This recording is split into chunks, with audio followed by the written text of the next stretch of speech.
السلام عليكم ورحمة الله وبركاته. بسم الله الرحمن الرحيم. والصلاة والسلام على محمد صلى الله عليه وسلم وعلى آله وصحبه أجمعين.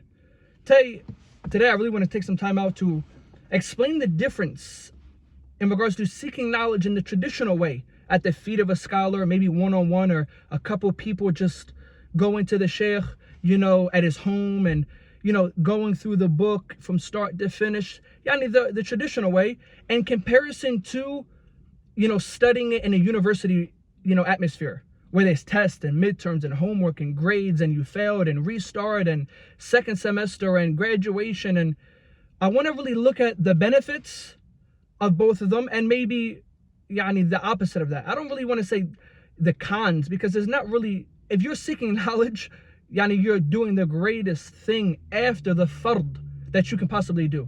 There's nothing greater after the obligatory actions than to seek beneficial knowledge. So I'm not going to say the pros and the cons. I'm going to say the pros and then just that which is maybe different, you understand, in regards to seeking knowledge the opposite way. Some of them are similar. The benefit, I believe, the Islamic University of Medina, and not just when I say the University of Medina, I say it because I study there, but the universities in general, Azhar, Al-Qura, Jamiat al-Iman, Malik Saud, schools in Malaysia, schools like this, one of the greatest benefits I believe that they give the student is they give tartib, they give a proper order, they give him a systematic way to seek knowledge, where there's a muqarrar, there's a syllabus. You're studying this and then this and then this, and you can't deviate from that. You can't say, no, I don't want to study this book. No, it's in the syllabus. It's the muqarrar of that particular of that science that you're studying. So that's khair for the student. Why? Because it makes him focus. He says, okay, this is the book I'm going to be studying every day, method for the next 4 months or for the next year straight. Some of the books you don't finish in one semester, you finish throughout the whole 4 years, some in 2 months. It's different. But it really gives the student the ability, he can say, method, this book here, Nahu al-Wadih. This is the book we're studying. I don't have to think about nothing else when it comes to this particular class. Of course, you're going to have other classes, and we'll speak about that a little later. Because now, one of the biggest problems for the students of knowledge nowadays is not really knowing how to study and not knowing what to study. You'll find a person and he'll say, I'm memorizing Riyadh al-Salihin. Allah Mubarak, that's great. But if you said to him, did you study the 40 hadith of Al-Imam An-Nawawi?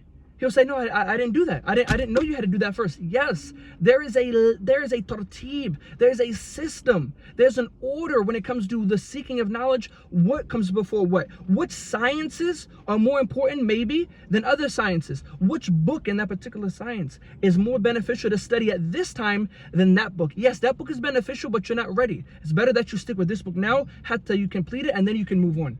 Araft? That's the benefit of the Islamic universities, is that you really can't deviate from that. You're stuck in a particular syllabus, and and that's good for the student, because it doesn't.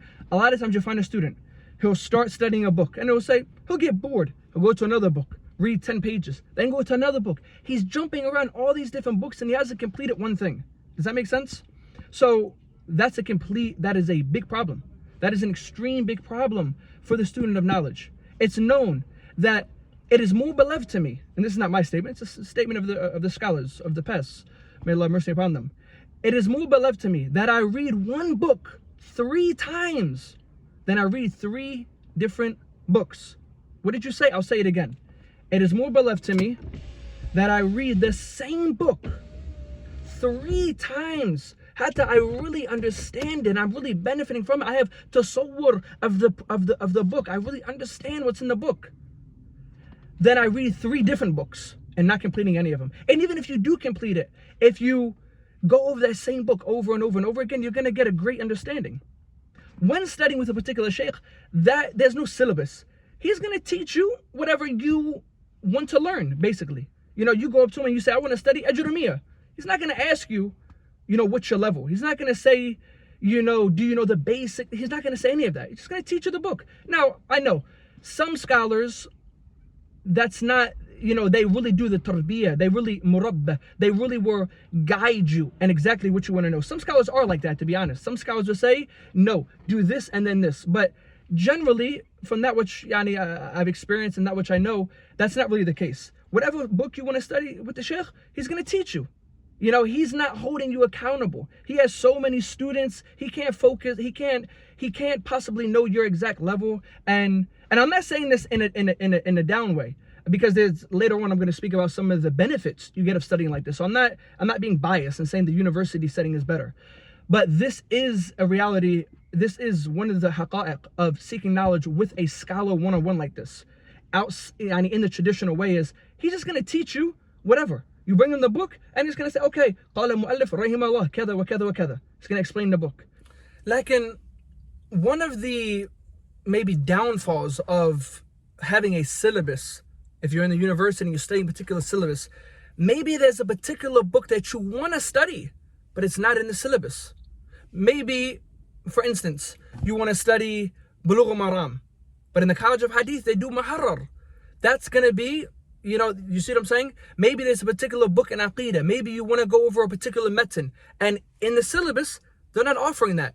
They're going to give you something in each science, but they're going to choose and pick the book. They're going to choose and pick the metin that you're going to go over. Alhamdulillah, if you're studying one-on-one with a sheikh, you have the flexibility to study exactly what you want to study. Exactly the book you want to study. The only thing you have to do is get the book. So that is tremendous. Like I said, you can go to the sheikh and he's going to teach you anything, which maybe that's not the best because maybe you're not on that particular level. But also a benefit of it is, if you know your level and you're honest with yourself, there's a particular book you want to study, you get the book and he's going to teach it to you. So you can but that kind of goes back to what I was saying in the beginning, that a lot of the students don't really know what to study. They studying 20 different things, and this is level 10, this is level 6, they're all over the place. But for the student who actually knows what to do, he actually knows what to study, he knows his barnamij, he knows his system, he knows his program. For him it's beneficial to study one-on-one with the sheikh because he can choose, as long as it's not above his level. Maybe there's 2 books on the same level. He can choose which one he wants to study. At the university, it's not going to be like that. You're locked in to the syllabus. So, and that could, like I said, that could be both ways. That could be good because it doesn't, it forces the student to focus on one book. It forces the student to be on a particular level. He can't kind of jump. But also at the same time, if a student has the ability and he is at that level, then he's kind of stuck in regards to, having to do exactly what the university wants. So it all goes back to really the student knowing himself. Another benefit, kind of going back and forth with the university setting, is you really, and this kind of could be both ways, you have proof. You actually know if you understood. Because if I'm studying with a sheikh one-on-one and he's explaining to me a book, I may not know anything. I might not even know what he's saying. Like, technically in Arabic, I don't even know what he's saying in Arabic, let alone understanding the context of the book. You understand? So, okay, so I've been studying with the sheikh for 6 months and we did 3 books, but I don't understand any of the books. I'm going, I'm listening, but I don't really know what's being said. There's not really a way to gauge that. The sheikh, maybe he thinks you understand. And like I said, to be fair, some scholars won't do that. They'll make sure that you understand before going on. They'll make sure, and they'll have you explain it back to them. Okay, explain to me this masala. Explain to me, give me a bil-ikhtisar, a summarized version of what we just went over. So, but that could happen, that could not happen. That is not happening in the universities because you have a test. There's a legit test and you get graded, A, B, C, D, E, not E, A, B, C, D, F, and so you can really see, okay, I really understood that, or I failed this, or I got a D, or I got a C. I don't really understand that. You can gauge yourself. In the university, they're going to fail you. They're not allowing you to go to the next level if you don't understand this. Opposite to really when studying with some of the scholars one-on-one is they're going to just give you the book, like I said. And a lot of the times, they're not really going to test you on it. They might ask you some questions, but studying the university in the university thing, in the university setting, is they're really going to in depth. They're going to ask you about the book. They're going to ask you about did you really understand? When was he born? How old was he? Where did he live? How many children did he have? What did he narrate? What did this scholar say about this? What is, give us the ruling of this with the Shafi'iyya, with the Malikiyya, with the Hanabila, to the end of it. So they really go more in depth, and you can really gauge yourself as a student and say, alhamdulillah, with this, I was strong with this, I was strong with this, kind of need some work. Back to studying with the scholar. That could happen, but majority of the time that's not really what's gonna happen. He's gonna, like I said, teach you the book. He's not gonna question you about, is this your level? If you come to him with that book, that's the book he's teaching you. There's not really a tartib. There's not really, there's not really an order he goes in. There's not really a way for him to, besides ask you some questions to really understand if you understood. And of course, this could be disputed. It could really go left or right. It really depends on who the scholar is. But I'm just saying in general. Another thing when it comes to the original way of seeking knowledge, in regards to with a particular scholar one-on-one, is he is going to be teaching you, okay? And there's no time limit. So this is benefit. There's no like, okay, the semester ends in 3 more weeks. The final's coming up. If you know it, you pass. If you don't know it, you failed. No, you can stay. I could stay with a sheikh for 2 years straight working on the same book. If that's what I wanted to do, and I was truthful with the sheikh, and I said, I really don't understand. Not to just lie and say, oh yeah, I understand everything, and now we're on the 10th book, but I haven't understood the first 9 books, But if a person's truthful with themselves, and there's really no reason to lie and deceive yourself, because, okay, you're gonna, mashallah, I was in Mauritania for 3 years. Okay, what is aqsam kalam? What's the types of speech? Oh, I don't know. See, were you really benefiting, or were you just there? So that is the benefit of studying with a sheikh, is you can just, there's no time limit, You're just there, you can show up, you can just keep coming. There's not, you got to graduate by a certain date. You're not being pressured by the university because there's a time limit in regards to studying and when the semester is over. And you're not really being, in the University of Medina, we have about 8 classes. So I can only give my time, a certain amount of time to each thing. When it comes to hadith, I can only give hadith a certain amount of time because I got to go into fiqh. I can only give fiqh a certain amount of time because I got to go to tafsir. Then I got to go to lugha. Then I got to go to these different things. When you're studying with a sheikh, you can I want to focus on one book and I want to do nothing else besides this metin. Thalath al-Usul, Ajurumiyya, whatever you want to study, a book in fiqh, you can focus all your time and energy on that particular book. You don't have to look left, look right. You don't have to worry about, the test coming up and, I got to cram. You can just focus. The university is the opposite of that. There's a time limit. You have to understand this by a certain time or you're going to fail. And guess what? If you fail, and the reason I keep doing this is to push the headphones back in. These headphones, they don't stay in my ear too good. And if you fail, a certain amount of times you get sent home. So that's pressure, and it causes the student a lot of time to cram.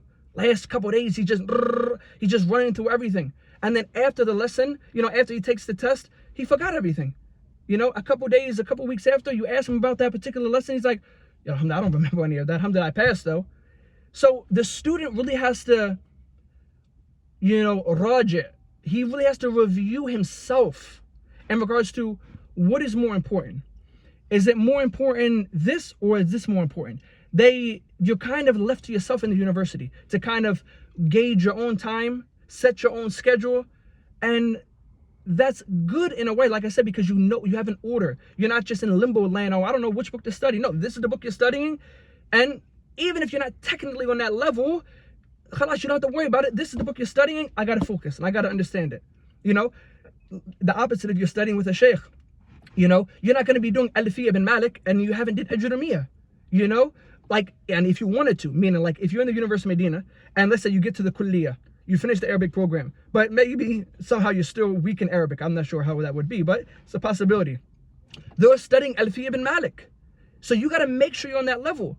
With a scholar, that's not the case. He's going to teach you the book that you bring to him.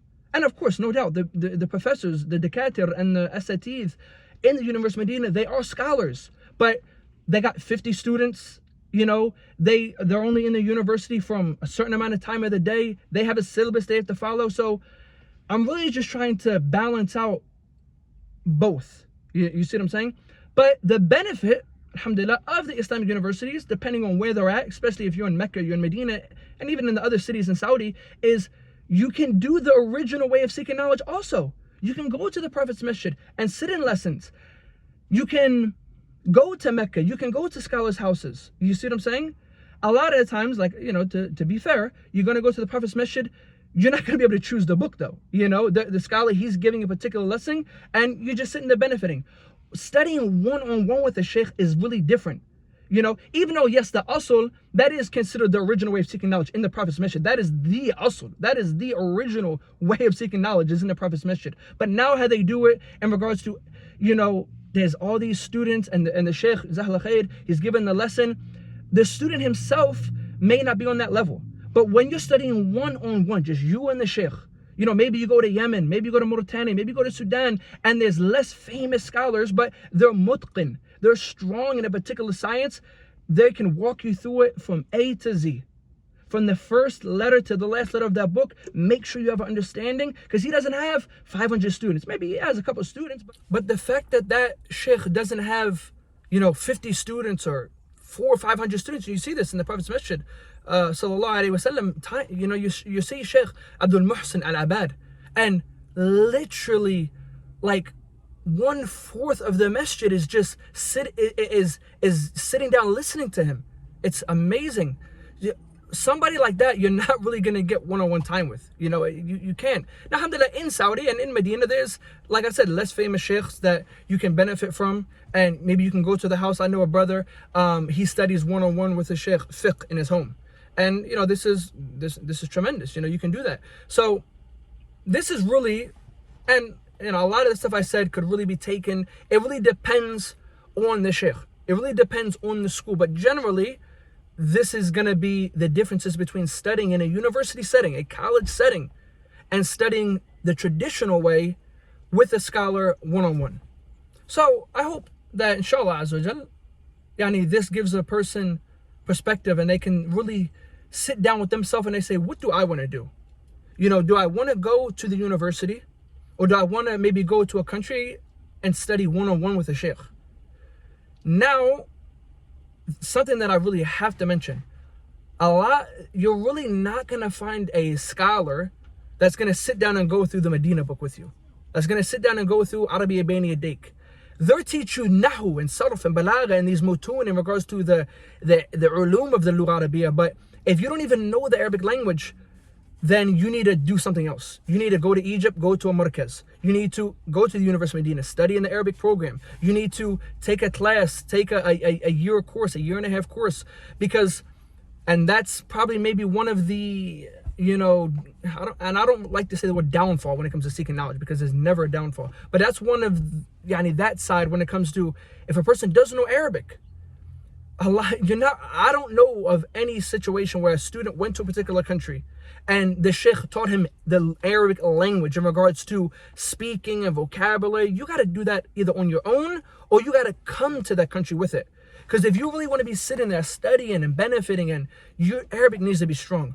I know a brother that he said he went to Mauritania, and this brother, he didn't know, I'll be honest, I didn't know him. I heard of this story. He didn't know the Arabic language. I think he just knew, he knew how to read, and he knew some vocabulary, but he did not know the Arabic language. So he said, no, I want to go to Mauritania to study. Because Mauritania, mashallah, is a place of ilm, place of scholars, a place that you can really go deep into the ilm al-ala, those knowledges like the Arabic nahu and usul and things like this. But he thought that he could learn Arabic there also. And he was sadly mistaken, that there was nobody there to really teach him. Because how are they going to teach you? They're teaching their own students. They don't probably know English. So, he was confused when he says, no, I heard this one of the best place to learn Arabic. Yes, learning Arabic in regards to the ulum Arabiya, the sciences of nahu and sarf and balagha, and going through these different mutun and things like that. So, everything I just said is basically for the person who knows Arabic. If he knows Arabic, then he can choose. Except the University of Medina, because you're going to go to the University of Medina and you're going to study in the Arabic program. So, a person, they look at themselves, they look at their level, they look at their qadr, their ability, look what they have the ability to do. And there's one more thing that I feel like it's beneficial to mention. You go to one of these universities, it's going to be free. The University of Medina, all the schools in Saudi, they're free. There's no tuition. You don't have to worry about renewing your visa and your visa expiring and no way to renew it. And you don't have to, even rent, you live on the campus for free. You have a plane ticket every year. They give you money. You go to maybe a country to study with a sheikh, everything is on you. The rent, the food, the plane ticket. If you can't get a visa, then what are you going to do? If your visa runs out and maybe the place that renews the visas, they say, no, that's it. We gave you a year. You have to leave now.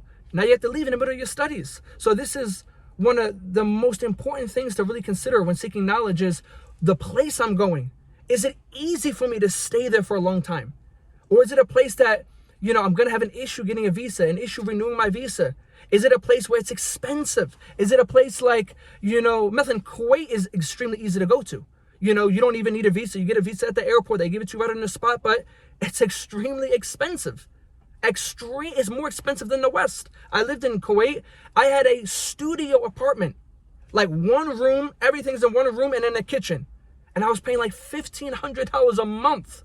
That's insane. You go to Egypt, $1,500 a month, you live a whole year. You go to Egypt, you go to Saudi, it's a little bit more expensive, maybe $3,000, and you live there for the whole year.